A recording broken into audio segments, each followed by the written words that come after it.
Ampui Marami.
Wa tuhaqqiqu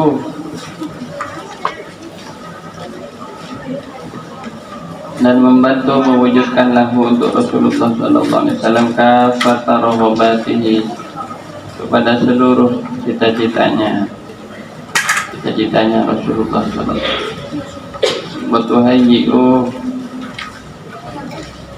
dan mempersiapkan kepada Khadijah radhiyallahu anha lahu bagi Rasulullah at-ta'ama, kepada makanan, wa syaraba dan minuman, wa tuyassiru dan memudahkan lahu untuk Rasulullah sallallahu alaihi wasallam ma pada sesuatu tastati'u yang beliau mampu, siapa Sayyidah Khadijah radhiyallahu anha minal asbabi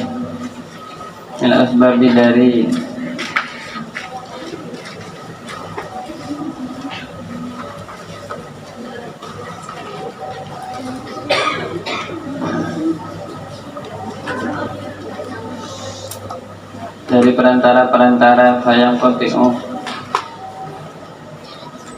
maka memfokuskan diri siapa Rasulullah SAW limaksudihi kepada tujuannya Rasulullah SAW. Wa yuqbilu dan menghadap siapa Rasulullah SAW ala ma'butihi,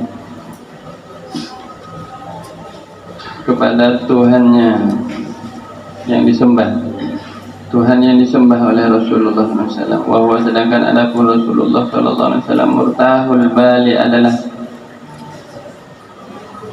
lapang dadanya min kullil muta'alliqati, dari setiap hal-hal yang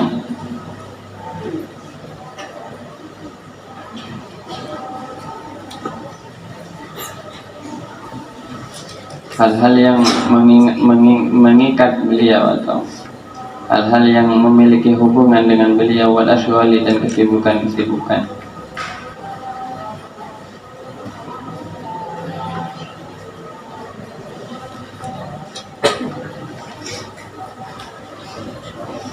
Wa idza talat, maka apabila telah lama ghaibatuhu, apa perginya Rasulullah sallallahu alaihi wasallam, alaiha atas Sayyidah Khadijah radhiyallahu anha, tarokat, maka meninggalkan siapa Sayyidah Khadijah radhiyallahu anha, kullama ladaiha, setiap sesuatu, ladaiha yang ada di sisinya Sayyidah Khadijah radhiyallahu anha, wa kharajat, dan keluar siapa Sayyidah Khadijah radhiyallahu anha, tatalammasuhu, dalam keadaan mencari kepada Rasulullah sallallahu alaihi wasallam, fi makanihi, di tempatnya Rasulullah sallallahu alaihi wasallam, alladzi ta'awwada, yang beliau terbiasa, az-zahaba, untuk pergi ilaihi, kepada tempat, kepada makanihi, wa qalbuha, dan adapun hatinya Sayyidah Khadijah Rasulullah sallallahu alaihi wasallam, wa qalbuha, dan adapun hatinya Sayyidah Khadijah radhiyallahu anha, yakhfiqu,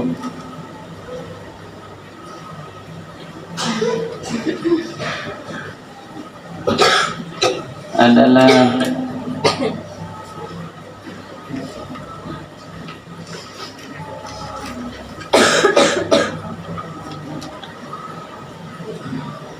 gundah,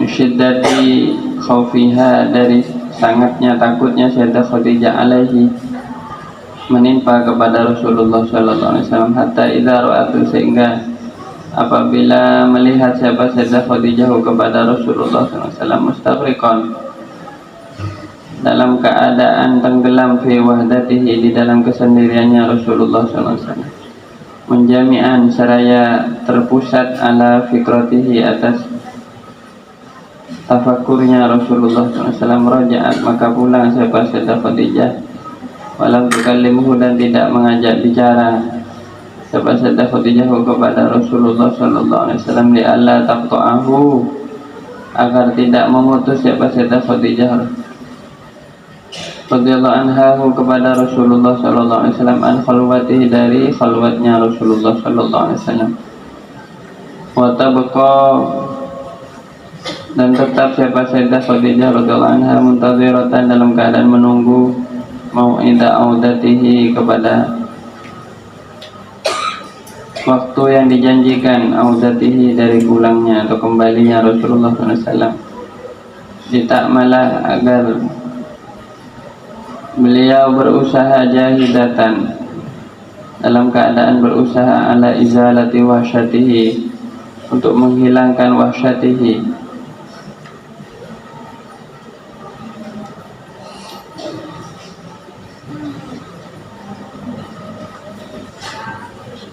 rasa terasingnya atau kesendiriannya, atau rasa terasingnya Sayyidah Khadijah radhiyallahu anha, karena sendirian, karena berjauhan dengan Rasulullah.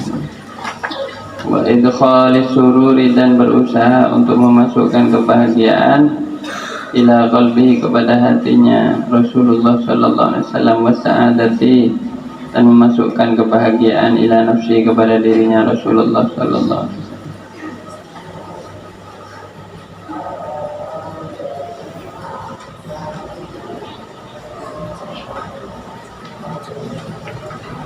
Walaqad kana, dan sungguh ada siapa Khadijah radhiyallahu anha, siapa Sayyidah Khadijah radhiyallahu anha, shadiqatan firasati, adalah benar firasatnya, shaibatan nazrati, tepat pandangannya, sofiyatan fikrati, lagi jernih fikirannya.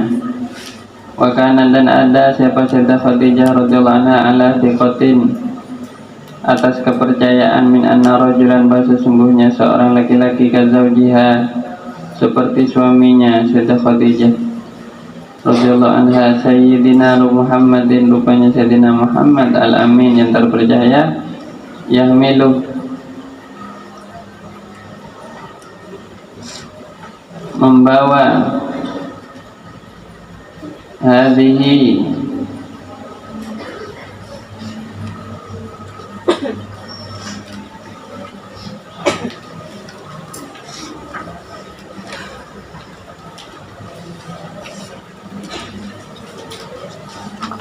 membawa siapa rajul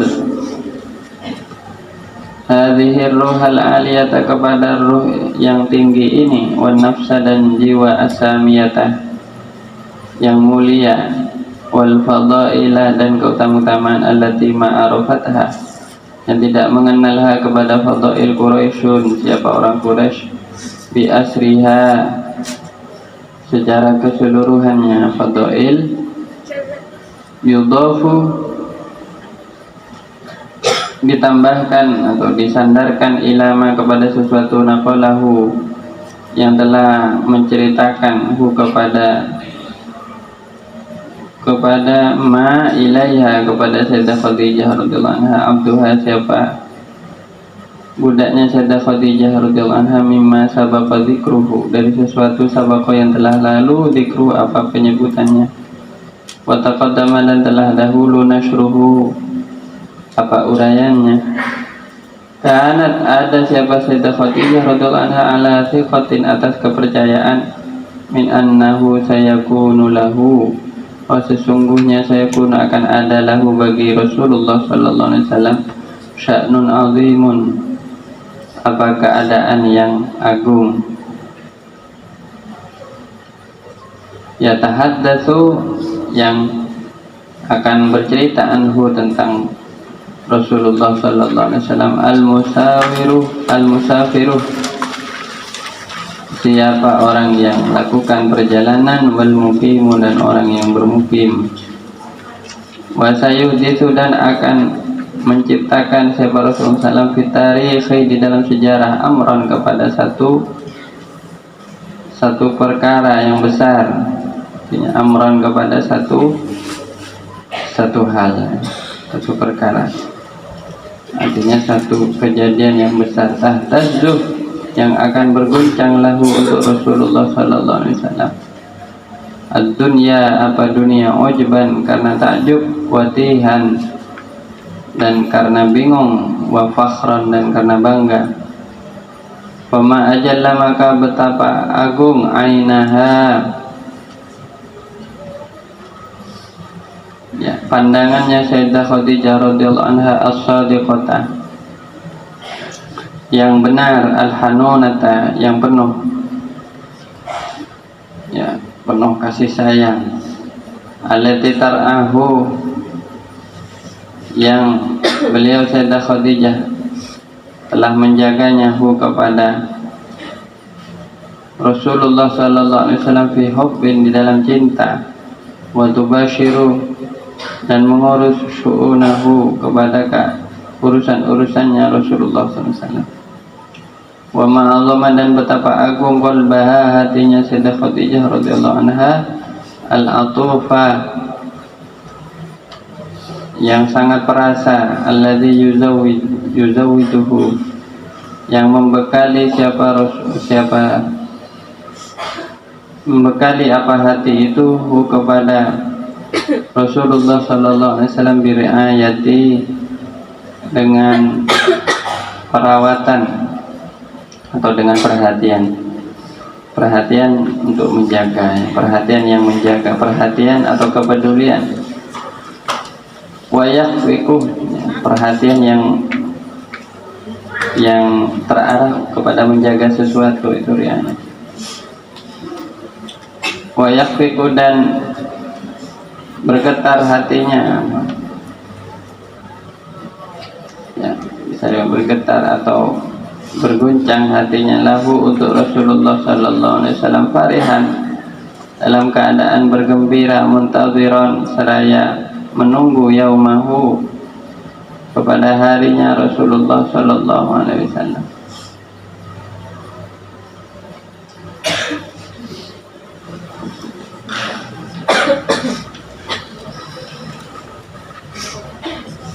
Alladzi tunsabuh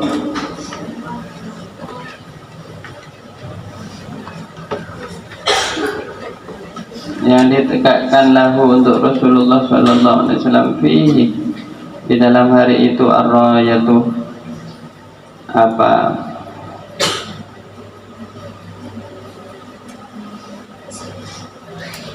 bendera.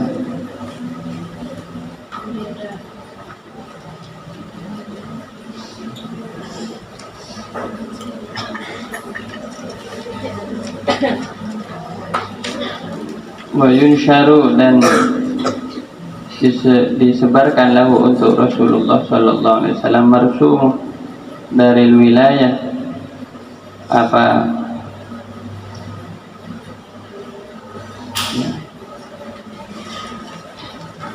ketetapan dari wilayati negeri, al-wilayati perlindungan.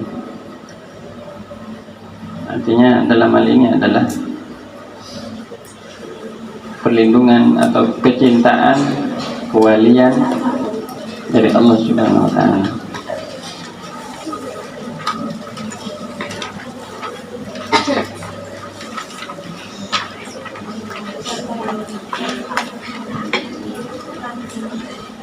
Allahumma shalli ala sayyidina Muhammad.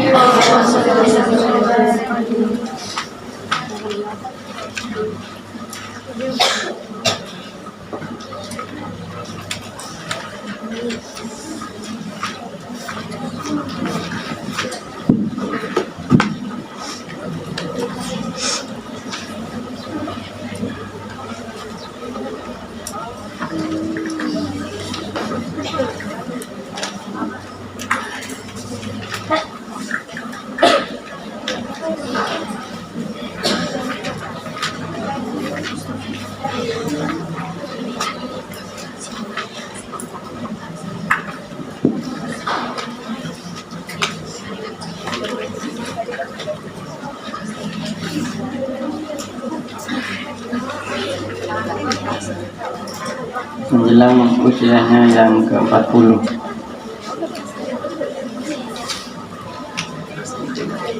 baginda Nabi Sallallahu Alaihi Wasallam mengalami tahapan-tahapan keadaan-keadaan batin, keadaan-keadaan mental dan spiritual yang membuat beliau tidak seperti biasanya, yang membuat beliau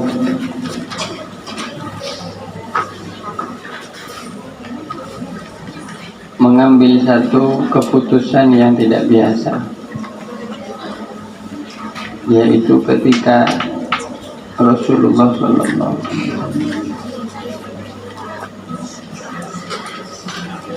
telah semakin tampak tanda-tanda kenabian pada dirinya.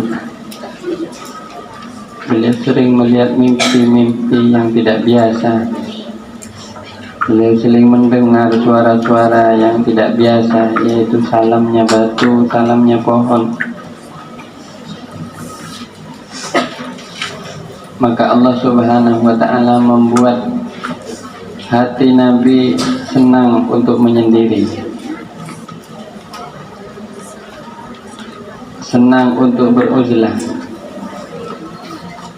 Maka Nabi Sallallahu Alaihi Wasallam sedikit demi sedikit mengurangi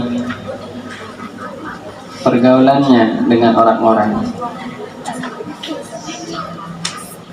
Beliau tidak ada yang lebih beliau sukai kecuali menyendiri.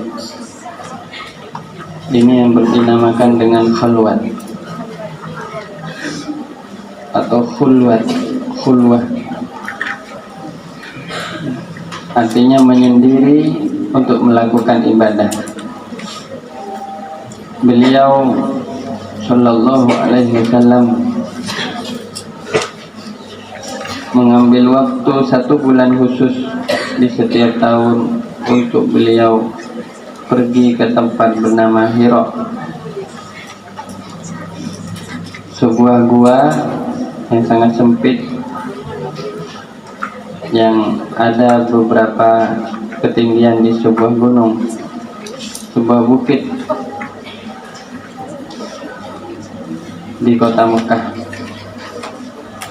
dan beliau sibuk melakukan ibadah, dan ibadahnya adalah beliau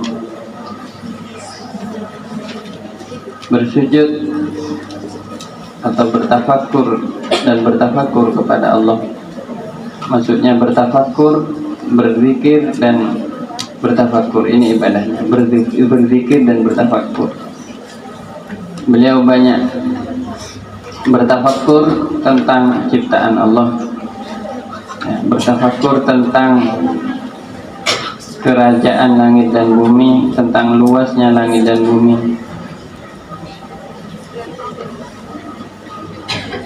Ini yang terus-menerus dilakukan, dan disebutkan di dalam kitab-kitab hadis bahwa masa khalwat Nabi Sallallahu Alaihi Wasallam itu berhitung hari. At-ta'abbud zawatul layali, beribadah yang memiliki zawatul adat, ya, memiliki hitungan, yaitu 3 hari, 7 hari, dan 30 hari. Terkadang Nabi SAW berkhalwat 3 hari full, tidak keluar, tidak turun dari Gua Hira sampai beliau turun hari ketiga, hari keempat. Lalu naik lagi hari ke-7, 7 hari. Lalu yang paling sempurna adalah sampai 30 hari. Dan setiap kali baginda Nabi SAW keluar ke Gua Hira, Sayyidah Khadijah selalu mempersiapkan kebutuhannya. Apa yang menjadi harapannya dipersiapkan, makanan dan minumannya. Apa yang dibutuhkan, pakaian, tempat tidur, atau selimut, atau apapun yang dibutuhkan, dipersiapkan oleh Sayyidah Khadijah. Itu berarti baginda Nabi SAW telah menyampaikan maksudnya kepada Sayyidah Khadijah, dan Sayyidah Khadijah menerima keputusan suaminya. Sayyidah Khadijah tidak menentang, tapi menerima, dan beliau dengan lapang dada beliau mempersiapkan semuanya. Ini adalah ciri seorang wanita yang salihah. Ketika suaminya hendak beribadah, istrinya mendukungnya.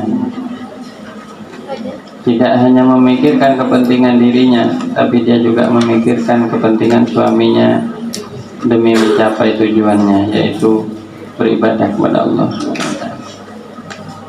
Dan Nabi SAW benar-benar menghadap kepada Allah dalam keadaan hati yang lega, karena beliau tidak lagi dibebani oleh urusan-urusan keluarga. Seakan-akan Sayyidah Khadijah radhiyallahu anha seakan-akan membiarkan Nabi untuk benar-benar fokus dalam ibadah, dan tidak usah dibebani dengan urusan anak-anaknya yang masih kecil,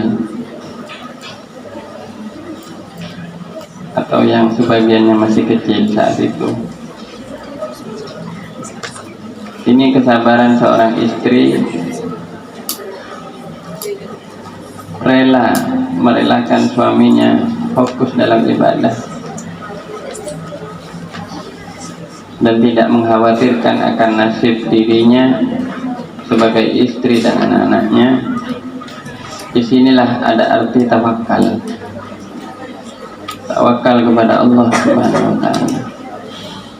Karena terkadang ada istri yang ketika ditinggal oleh suaminya 1 hari, apalagi sampai 2 hari, 3 hari, dan berhari-hari, dirinya merasa sangat malang, merasa sangat ditelantarkan oleh suaminya, meski suaminya telah menjelaskan tujuannya dia pergi sebagai contoh untuk mencari ilmu atau mencari nafkah. terkecuali suaminya melakukan pengkhianatan atau dosa di luar rumahnya, maka seorang istri pantas untuk marah, untuk apa? Untuk kesal kepada suaminya. Tentu itu adalah suami yang tidak amanah. Namun apabila suaminya punya tujuan yang baik dan selama tujuan itu adalah tujuan yang selaras dengan ridho Allah, ya, seorang istri yang mampu mendukung suaminya, mampu mensupport, ini memiliki kelebihan di atas rata-rata istri pada umumnya. Tetapi Sayyidah Khadijah bukannya tidak memiliki perasaan bimbang, perasaan takut dan gelisah. Beliau seperti layaknya manusia yang lain. Ketika ditinggal oleh suaminya, beliau hanya bersama putra-putranya dan beberapa pembantunya. Beliau juga merasa rindu kepada Rasulullah. Apabila Rasulullah telah lama menghilang dari pandangannya, maka Sayyidah Khadijah radhiyallahu anha pergi keluar. Beliau pergi ke Gua Hira yang cukup jauh tempatnya untuk mencari di manakah tempat Nabi biasa berkhulwat. Dan beliau sangat khawatir dengan suaminya. Beliau khawatir kepada keadaan Rasulullah. Takut Rasulullah tidak makan, takut makanannya basi, takut Rasulullah lapar atau kedinginan, takut sakit.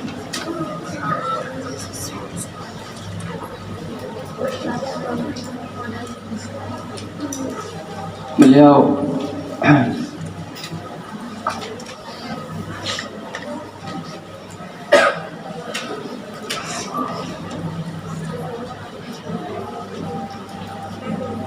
radhiyallahu anha sangat takut ada apa-apa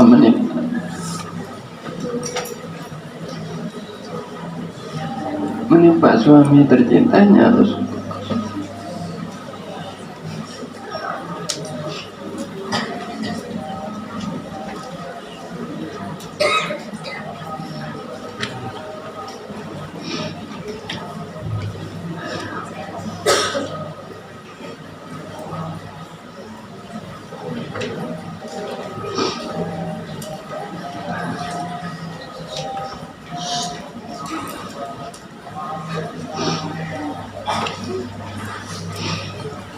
Tidak ada alat komunikasi dan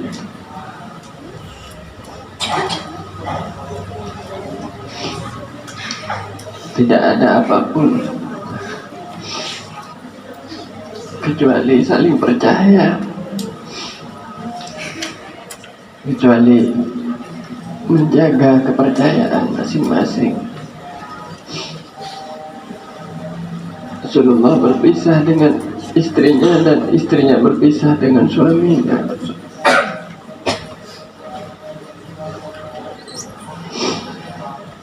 Dan kita diajak oleh Sayyid Muhammad bin Alawi Al-Maliki, pengarang kitab ini, radhiyallahu anhu,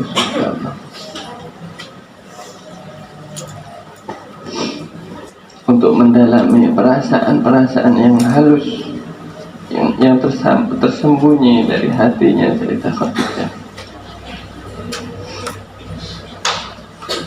Hati perempuan mana yang tidak gundah, tidak takut, tidak gelisah ketika melihat suaminya jauh sendirian?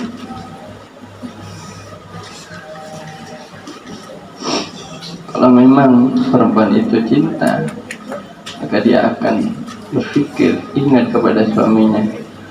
Kalau perempuan itu tidak lagi cinta, dia tidak akan peduli dengan suami. Kalau perempuan itu benci kepada suaminya, dia akan biarkan suaminya pergi. Ini biar kita tahu inilah rumah tangga, inilah arti cinta di dalam rumah tangga Nabi Sallallahu Alaihi Wasallam. Jangan belajar cinta dari sinetron, jangan belajar cinta dari novel. Itu nggak banyak yang benar itu. Maksud saya banyak yang nggak benar. Meski ada juga benarnya mungkin, tapi lebih banyak pura-pura. Ini saya prihatin banyak remaja muslimah sekarang kayak adik-adik kalian ini, semua anak-anak kalian, para akhwat ya, para saudara-saudara seiman seislam, Anda semua ini remaja-remaja muslimah yang baru muncul, baru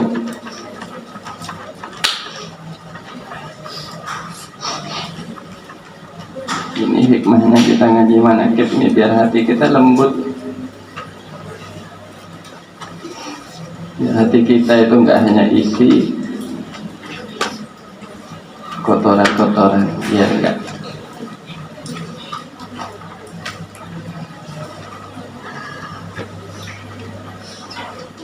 Itu banyak remaja-remaja muslimah itu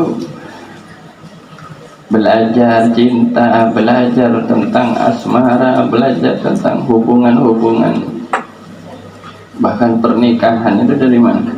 Dari sinetron, dari novel, dari gosip, dari acara TV, dari artis yang sudah berkali-kali cerai dan berkali-kali gonta-ganti suami.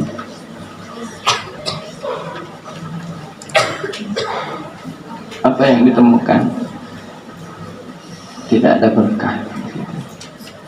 Yang ada hanya kesedihan. Belajar dari drakor, belajar dari sinetron, dari ini, dari itu. Begitu kita salah mengambil sumber, jangan salahkan kalau hasilnya juga salah.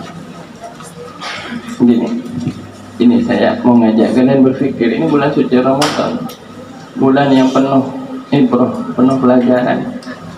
Bukan hanya kita mencari pahala di bulan ini. Yang paling penting, apakah hidayah Allah kepada kita itu deras mengalir apa enggak? Bulan Ramadan ini seberapa banyak air mata kita bercucuran karena Allah? Bulan Ramadan ini seberapa banyak sajadah kita itu basah karena menangis? Atau jangan-jangan tidak pernah kita seperti itu? Ini contohnya air. Air ini diambil dari sumur. Sumbernya adalah air sumur yang kemudian disaring menjadi air kemasan untuk diminum. Hati kita juga demikian. Ya. Ketika sumber Anda itu salah, Anda minum dari sumber yang najis, yang kotor, yang banyak darahnya, banyak kotoran, banyak bahkan kotoran macam-macam. Anda mau saring seperti apapun, tetap tersisanya ada najisnya, ada kotornya, dan itu diminum setiap hari. Kira-kira perut Anda itu sakit apa sehat? Pasti sakit. Hati kita juga demikian. Ini saya pernah membaca menonton satu video penelitian itu, dokumenter, bahwa cara orang-orang di luar sana merusak generasi umat Islam, satu, berikan mereka tontonan yang membuat mereka lupa kepada jati diri mereka sebagai orang Islam dan sebagai perempuan dan juga sebagai laki-laki. Beri tontonan, putar itu terus menerus, dan dari tontonan itu jadikan novel. Coba kamu lihat kan, kalau nggak novel jadi film, film jadi novel. Itu sistematis itu. Makanya kenapa itu, mohon maaf dulu sama Ning, itu novelnya kamu itu dirampas. Soalnya yang kamu baca itu banyak najisnya. Apa? Hati kamu akhirnya rusak, nggak bisa nerima ilmu. Yang kamu pikirkan, gimana kalau pacaran, gimana kalau rusak, porno masuk. Ini perut saja kita bisa sakit kalau terus menerus minum yang kotor-kotor. Hati kita pun demikian. Hati kita itu meradang, bengkak. Hati kita bengkak. Kenapa? Karena selalu diinput minuman-minuman sumber-sumber yang kotor. Kenapa? Kita nggak kenal lagi siapa Sayyidah Aisyah, Sayyidah Khadijah. Lama nggak kita nggak kenal lama. Kita itu buta itu. Bahkan kalau mungkin malam ini kita hari-hari Ramadan tahun ini kita nggak ngaji seperti ini, kita nggak akan pernah kenal siapa Sayyidah Khadijah. Saya juga kadang nggak kenal. Saya ini barokah ngaji ini.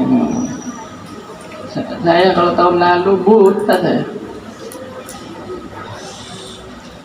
Tapi mungkin masih ada hidayah Allah yang terus membimbing kita. Tuh, kita hatinya dibuka dikit-dikit. Barokahnya baca sholawat, barokahnya istighfar, barokahnya qiyamul lail gitu.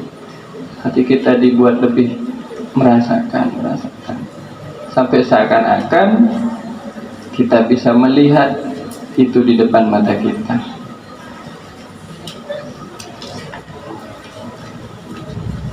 Nah, makanya ya, ini contoh.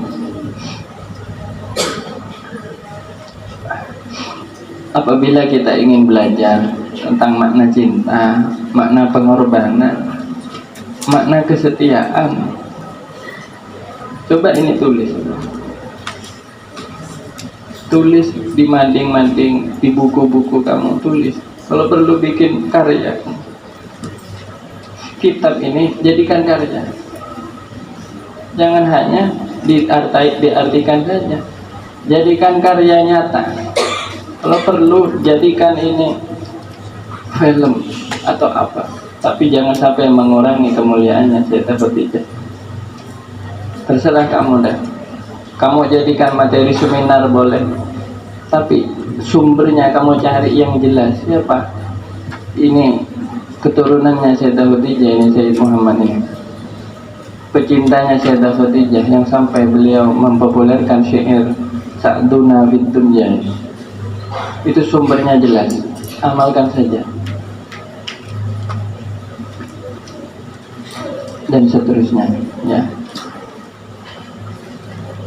Ini kita kalau ingin belajar semua itu, belajar tentang cinta, pengorbanan, belajar tentang bagaimana seorang istri kepada suami, bagaimana suami kepada istri, bagaimana ibadahnya seorang istri, bagaimana perasaannya seorang istri, perasaannya seorang perempuan. Bahkan kalaupun Anda belajar Raden Ajeng Kartini, itu masih jauh. Kenapa?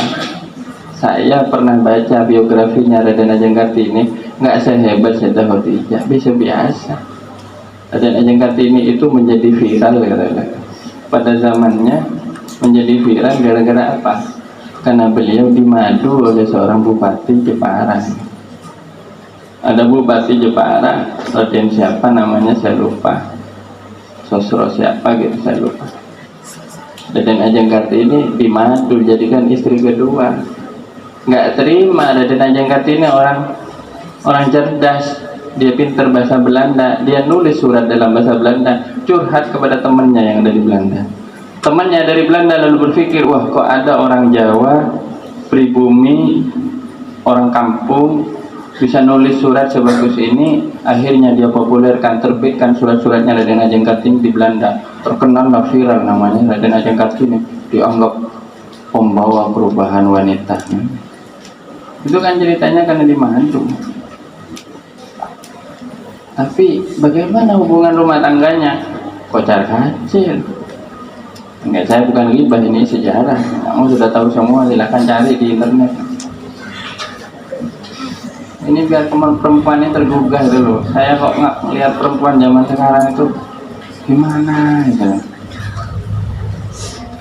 Ini kan mumpung kita di pesantren. Pesantren itu juga sekolah untuk kehidupan. Kamu kalau nggak dapat pelajaran kehidupan di pondok pesantren, berarti masih belum sukses belajar di pondok pesantren. Coba dengerin ya adik-adik ini, biar jangan diskusi dulu. Diskusinya nanti di kamar. Coba dengerin, kamu biar paham, biar dewasa kamu pikirannya.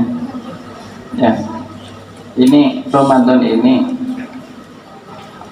ayo kita jadikan bulan untuk introspeksi, bulan pendewasaan kita sebagai orang manusia, sebagai seorang muslim. Ya. Berantakan kan keluarganya Raden Ajeng Kartini. Dia hanya bisa mengeluh. Ya meski pada akhirnya penderitaan beliau, pengorbanan beliau menginspirasi banyak orang untuk bangkit, tapi beliau sendiri terluka dan terpuruk sampai wafatnya. Melas. Kenapa? Wallahu a'lam. Itulah takdir beliau. Beliau Raden Ajeng Kartini cuma ingin anak perempuan setanah airku, sebangsaku tidak seperti aku. Banyak perempuan yang belum bisa baca tulis, yang terpuruk hanya jadi mainannya laki-laki. Aku tidak mau seperti itu kepada adik-adikku yang lain, kan gitu. Itulah Raden Ajeng Kartini. Tapi coba kontras, bandingkan dengan kisah Sayyidah Khadijah. Ini jauh ya, seakan-akan sulit. Kenapa? Saya tidak menafikan perannya Raden Ajeng Kartini. Beliau itu juga punya tempat terhormat dalam sejarah bangsa kita, dan insya Allah amal-amal baiknya juga diterima oleh Allah. Beliau itu masih santrinya Kiai Soleh Darat. Kiai Soleh Darat gurunya Kiai Hasyim Asy'ari. Berarti Raden Ajeng Kartini itu hidup semasa waktu Kiai Hasyim Asy'ari masih muda.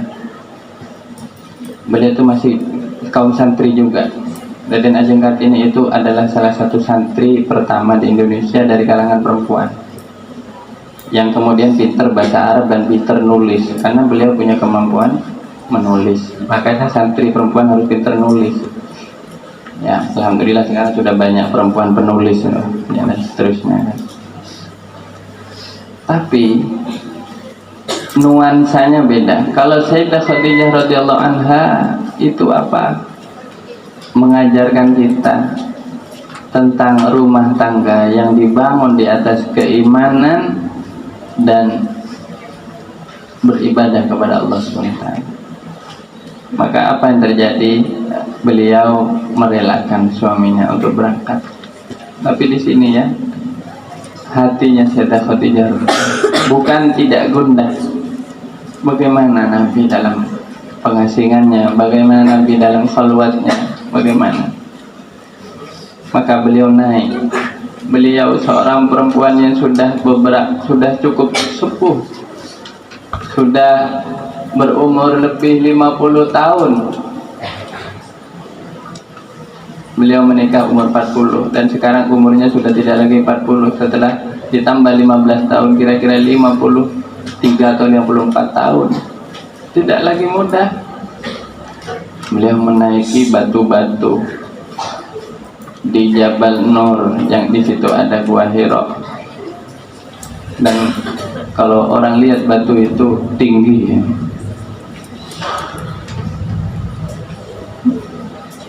Apa ada pembantunya? Enggak, beliau jalan sendiri.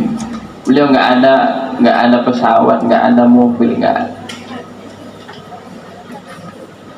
Beliau hanya ingin memastikan satu hal, bahwa Muhammadku baik-baik saja. Bahwa kekasihku Muhammad baik-baik saja. Apa ada istri seperti ini?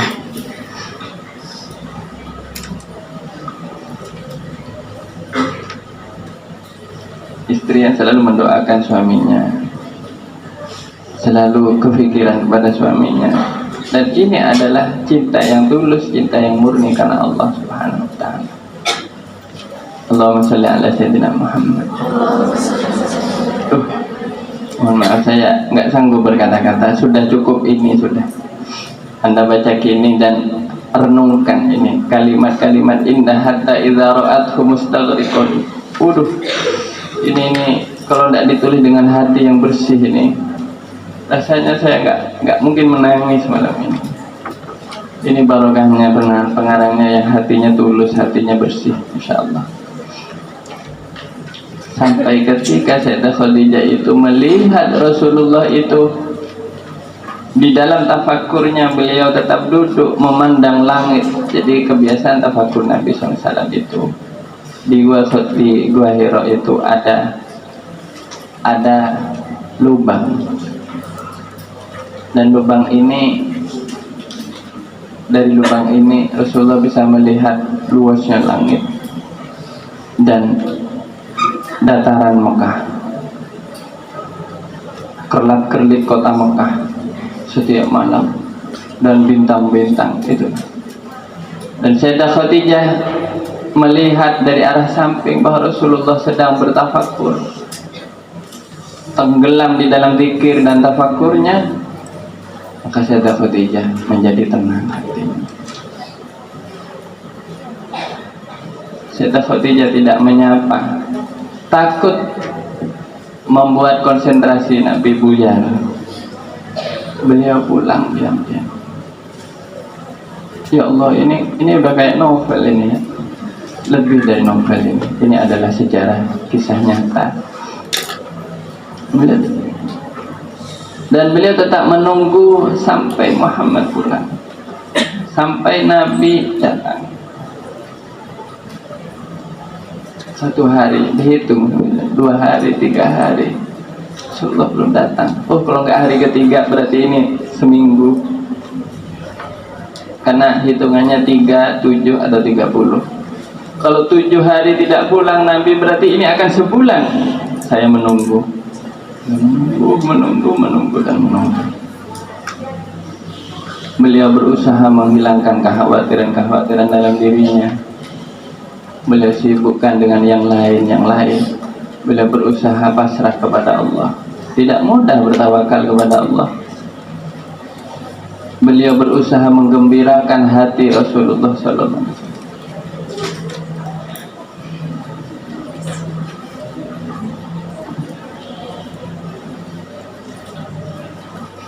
Allahumma shalli ala Sayyidina Muhammad.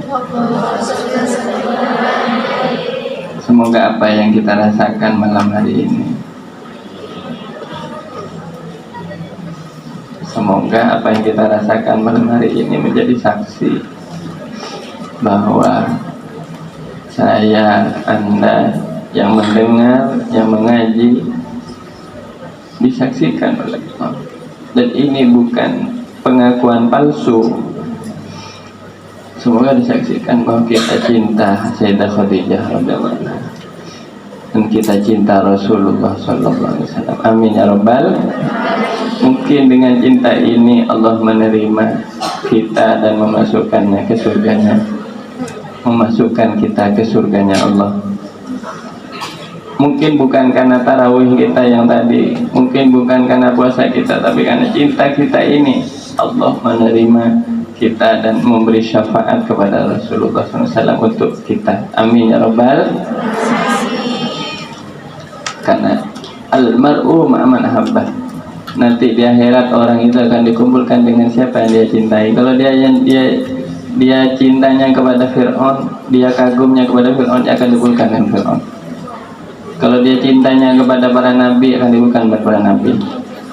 Kalau cintanya kepada Rasulullah dan keluarganya, dia akan dikumpulkan dengan Rasulullah dan keluarganya. Surganya berjajaran, dekat, tetanggaan sama Kanjeng Nabi. Di situ Kanjeng Nabi, surga kamu di sini. Pengen apa nggak pengen? Semoga ya. Setidaknya dari bisyarah yang saya terima dulu, yang pernah saya ceritakan di awal pengajian, seakan-akan demikian ya, itu bisyarah yang saya terima. Semoga bisyarahnya juga nyampe ke kalian. Saya hanya penyambung saja, tapi biarkanlah Allah yang menyambungkan.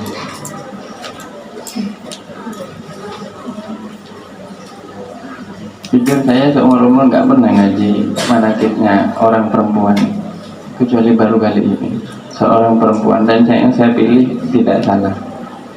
Memang pilihannya adalah perempuan yang terbaik di alam ini, manusia, pendamping manusia terbaik, dan pasti pendamping manusia terbaik adalah perempuan terbaik, Rasulullah Sallallahu Alaihi Wasallam dan Sayyidah Khadijah radhiyallahu anha. Sampai di sini dulu ya. Saya tidak sanggup komentar. Semoga ada barokahnya. Ya, ini ada orang saudara anda, teman anda yang minta keterangan mimpi. Saya tidak tahu juga ya, saya tidak tahu. Ya alhamdulillah kalau mimpi yang baik, untuk yang baik, ketemu orang soleh, ketemu orang-orang soleh dalam mimpi, itu yakinlah itu memang orang yang baik. Insyaallah ketemu siapa saja dalam mimpi, ya insyaallah orang baik, insyaallah.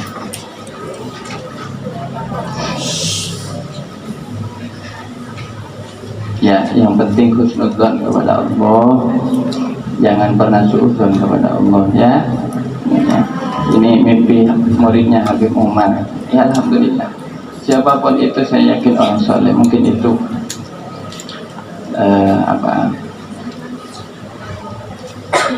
itu ada memang santrinya Habib Umar itu.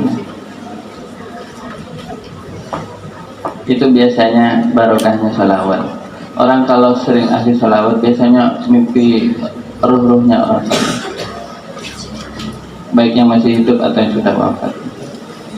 Mimpi ketemu siapa, Habib siapa. Alhamdulillah. Banyak pengalaman mimpi sebenarnya. Saya tidak bisa cerita. Tapi yang jelas semua mimpi yang baik, ar-ru'ya shadiqah, itu minallah, dari Allah. Hanya itu jangan terlalu jadi acuan bahwa kita berarti sudah jadi orang baik, belum tentu. Kalau kita dapat mimpi yang baik, pembuktiannya harus benar-benar baik. Mimpi itu hanya berita gembira saja, atau pendahuluan untuk keadaan yang baik. Yaitu kalau Anda mimpi satu yang menyenangkan, misalnya Anda pergi mimpi di Mekah, mimpi bagaimana, itu kalau Anda berniat benar untuk berangkat ke Mekah, maka akan diwujudkan oleh Allah mimpi itu. Tapi kalau Anda tidak berniat di Mekah, ya tidak akan jadi mimpi itu. Wallahu a'lam.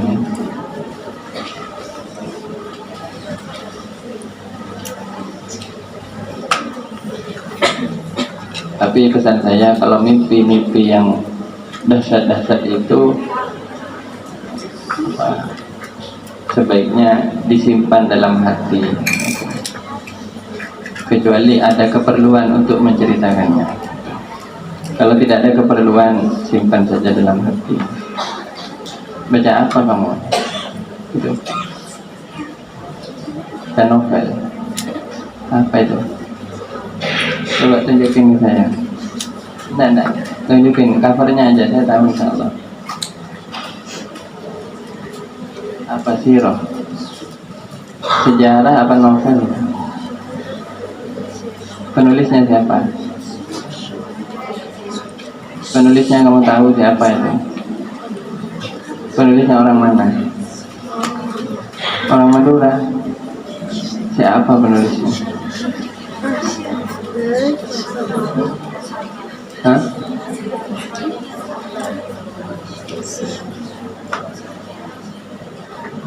Ya, hati-hati bawanya kalau baca buku, diperjelas sumbernya. Ya, harus ngaji juga ya, ngaji juga. Karena kalau diceritakan di buku, apalagi tentang Rasulullah, itu takut ada pengurangan atau penambahan. Ada pertanyaannya? Ada. Masalah fikih apa, masalah apa? Nggak apa-apa, bertanya masalah fikih nggak apa, masalah puasa, misalnya membatalkan puasa, nggak apa-apa. Kalau memang ada yang bertanya, mungkin saya kebetulan tahu jawabnya, mungkin saya juga nggak tahu, bisa dicari jawabannya insyaallah. Bagi mohon. Ada ya? Sudah ada ya? Sudah ya? Ada. Ada lagi? Ada yang mau tanya?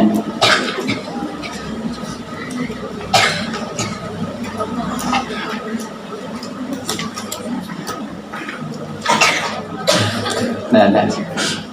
Paham ya? Yang mahasiswa ini mana? Yang mahasiswi.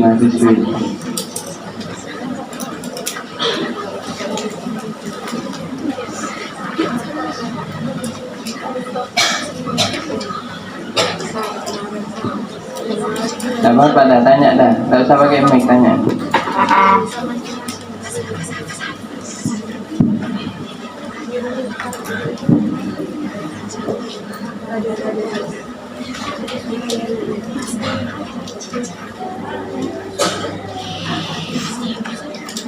Assalamualaikum warahmatullahi wabarakatuh. Ini Kiai kan dalam buku Muhammad Influencer Dunia ini dijelaskan bahwa Hajar itu keturunan dari Raja Arab.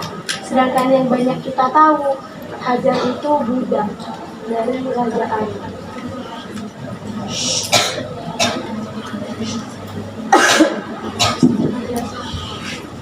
Dalam buku ini Hajar dijelaskan bahwasanya keturunan Raja Arab.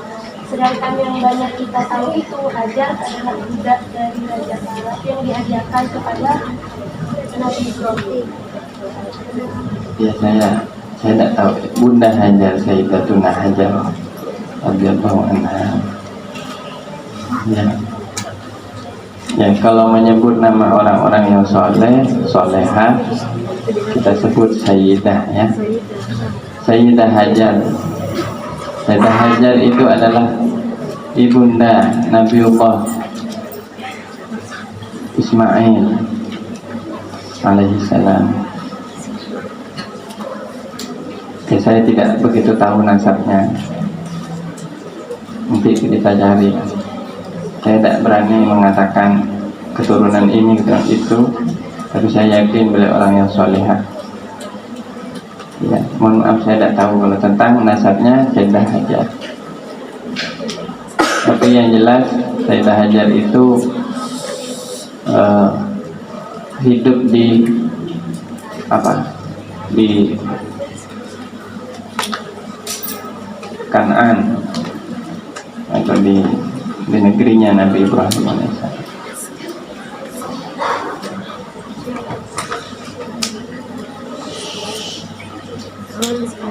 Ya, mengenai kisah pernikahan Sayyidah Hajar dengan Nabiullah wa Khalilullah Sayyiduna Ibrahim alaihissalam itu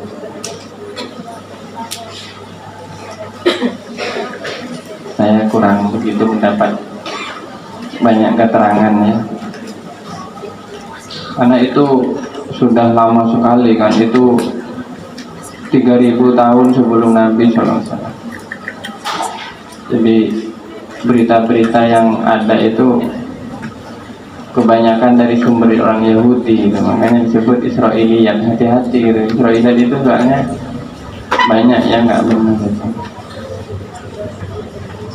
Ya nanti saya cek dulu coba kalau ada, tapi itu di kitab sejarah Arab gitu. Sejarah nasab-nasabnya dari Sayyidina Ismail alaihissalam. Ya, ada lagi? Ini ada yang pertanyaan. Jika mas kawin ketika menikah itu dicicil, itu berhubungan itu apa ketika sudah mas kawinnya lunas apa jelas? Tidak apa-apa. Berhubungan lebih dulu tidak apa-apa.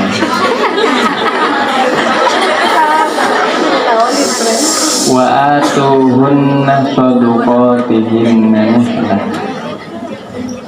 Ya, ayatnya di Al-Quran Nisa, wa atuhunna shaduqatihinna nihlah.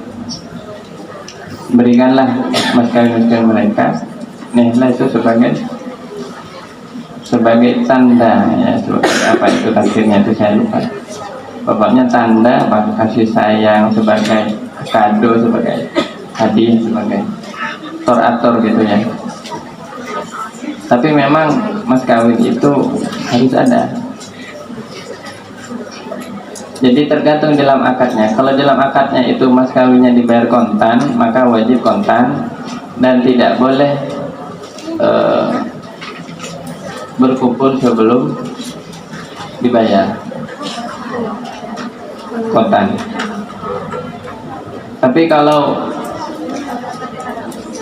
mas kawinnya itu disebut di akadnya itu dicicil, nanti kalau ngomong dicicil atau ditunda, nantinya muajalan dibayar kemudian, maka terserah istri itu kapan dianggap. Bahkan seandainya bilang mas bayar separuh misalnya terus udah lunas itu tidak apa-apa ya. Makanya kalau bisa mas kawin itu sebaiknya dibayar tunai saja, biar suami istri tidak punya beban. Jadi mas kawinnya carilah mas kawin yang murah meriah. Apa mas kawinnya? Saya minta kerudung aja sih. Ya kerudung tidak ada. Jangan cari mas kawin yang susah. Misalnya mengatakan Al-Quran 10 kali, belum lunas suaminya itu terus mengatakan. Ya, kasihan juga pada suaminya, tidak sempat bulan madu nanti. Karena mikiri mas kawinnya yang belum lunas.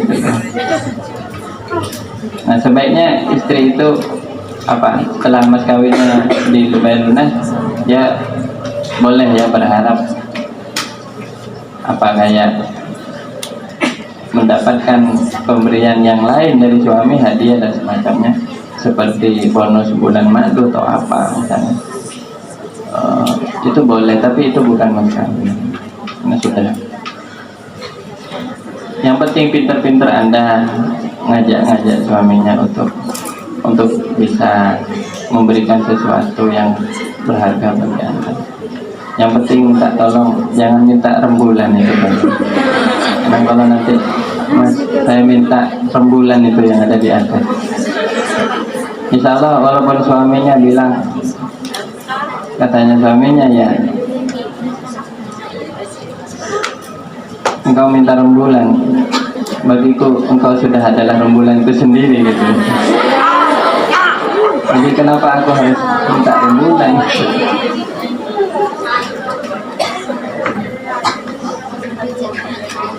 Satu ya, dalam berumah tangga itu sebenarnya satu cuma kemampuan yang harus dikuasai, baik oleh suami maupun oleh istri. Satu, kemampuan merayu. Karena kalau yang perempuan pintar ngerayu, yang laki juga pintar ngerayu, waduh, itu saya yakin anaknya banyak itu.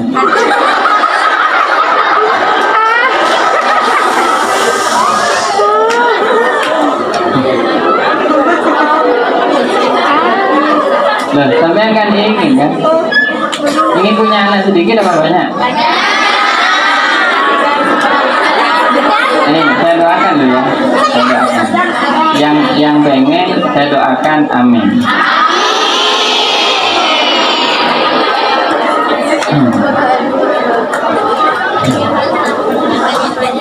Ya kayak yang megang mic ini sudah.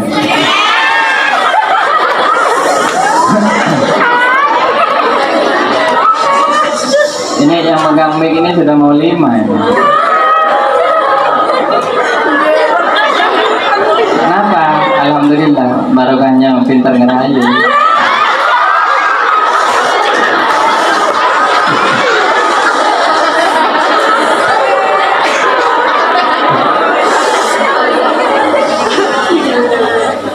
Jadi salah satu itu harus pintar ngerayu pokoknya. Kalau dua-duanya sama-sama nggak bisa ngerayu, wah ini alamat sudah. alamat rumah tangga itu sedang bermasalah. Ya, ini belajar juga. Ini namanya fiqhul usrah, fikih keluarga. Ini belajar, walaupun kamu masih jauh berkeluarga, tidak apa-apa, nabung dulu, belajar. Nanti kalau sudah nyampe waktunya praktekkan. Apa benar kata saya? Kalau saya nggak benar, sampean pergi ke rumah saya, sampean komplain. 6 tahun lagi, 7 tahun lagi datang ke sini. Gus, saya mau sowan. Mana alumni Mawaddah? Dulu pernah ngaji. Ngaji apa? Masalah keluarga. Apa? Masalah apa? Saya udah lupa. Masalah begini. Ternyata benar, Gus. Loh, kamu sudah punya anak berapa, kata saya? Alhamdulillah sudah 5. Bukan? Benar. Ilmunya guru nggak salah, sama. Ya. Jadi pesan saya itu. Kalau suami kamu nggak pintar ngerayu, orangnya kiku, orangnya pendiam, kan ada tuh laki-laki yang kayak gitu tuh. Tekun tapi ngaji apa, misalnya husuk anaknya orangnya. Istrinya yang harus pintar.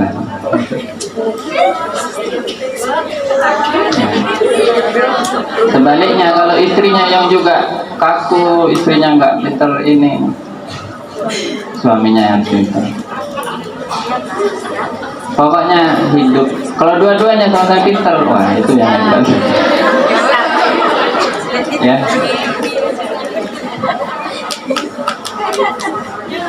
Kenapa? Ini ada ayatnya dalam Quran. Ya ayyuhalladzina amanu uhilla lakum lailatas siyamir rafathu ila nisaikum.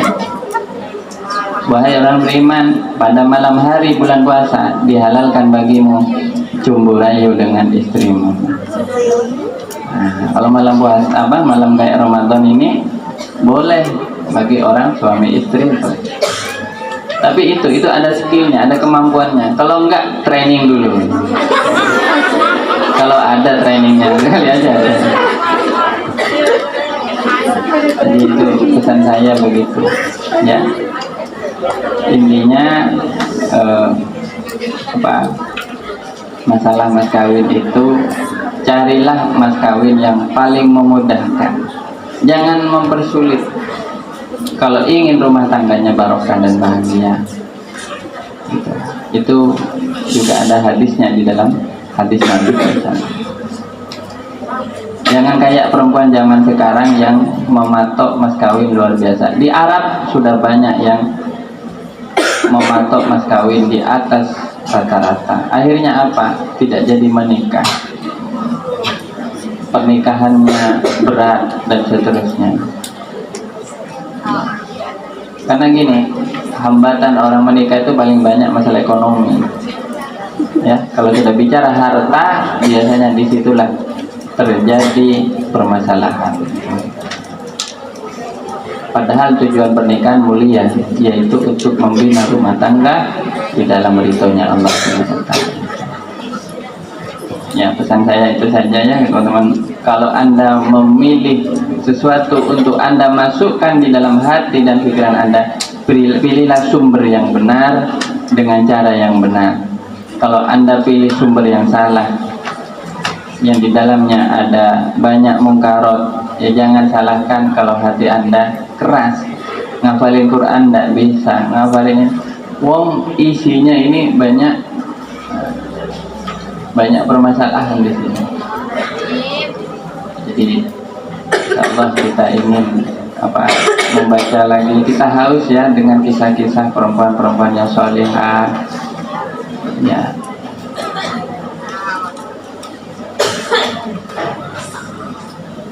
Ya. Itu saja sementara. Ya, alhamdulillah. Semoga pada bulan suci Ramadan ini kita diberi berkah, ya. Beri pahala, berkah dan hidayah yang banyak sekali, sehingga setiap waktu di bulan suci Ramadan ini menjadi lebih baik. Puncaknya nanti di tanggal 20 ke belakang, puncaknya tangga yang paling atas adalah Lailatul Qadar. Amin. Sekarang ini masih menaiki tangga. Sekarang tangga yang ke-7, ke-8 dan seterusnya. Semakin tinggi ini. Ya. Kalau kita turun untuk naik lagi lebih sulit. Ya. Terus. Puncaknya paling nikmat Ramadan itu, endingnya adalah yang paling nikmat itu adalah tanggal 20 ke belakang. Kalau tanggal 20 ke belakang Anda masih istiqomah merasakan nikmatnya ibadah, di situ ada sesuatu yang besar. Ya. Dan itulah disebut dengan Lailatul Qadar ya. Nanti soal Lailatul Qadar ngaji lagi insyaallah pada sebelum pulangan kita bisa ngaji sebentar, masih ada waktu insyaallah ini beberapa hari ke depan. Ya, mari kita baca salawat busyra ya, 1 kali ya, al-busyra sesuai judulnya ini. Bismillahirrahmanirrahim. Allahumma sholli wa sallim ala sayyidina Muhammadin sahibil busyra salatan tubashiruna biha wa ahlana wa auladana wa jami'a masyaikhina wa muallimina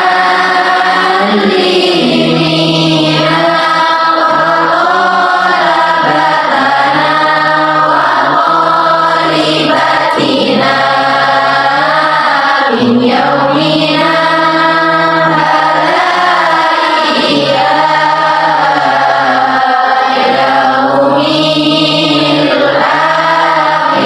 الآخرة. Subhanakallahumma wa bihamdika asyhadu an la ilaha illa anta.